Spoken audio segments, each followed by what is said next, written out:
Arestado ang isang punong barangay sa isinagawang search warrant operation ng kapulisan sa Hacienda Nasipunan, Barangay 12, Victoria City, Negros Occidental.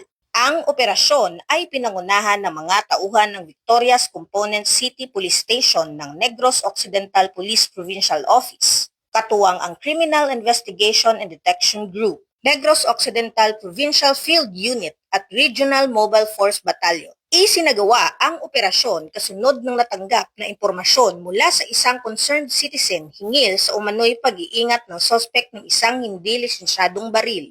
Matapos ang masusing surveillance, validation at firearms verification, nakumpirma ng mga operatiba na walang lisensya ang sospek sa pagmamay-ari ng naturang baril.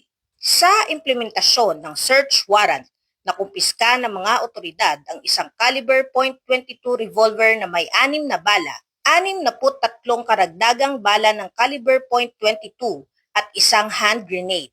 Agad ding inaresto ang sospek alinsunod sa umiiral na batas. Mahigpit na sinunod ng mga operatiba ang lahat ng itinakdang legal na proseso.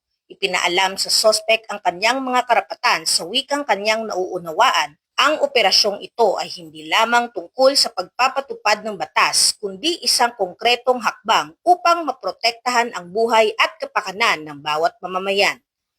Patuloy na pinalalakas ng Police Regional Office Negros Island Region ang intelligence-driven operations, pinaigting na koordinasyon sa iba pang law enforcement agencies at aktibong pakikipagtulungan sa komunidad upang maagapan ang anumang banta sa kapayapaan at kaayusan.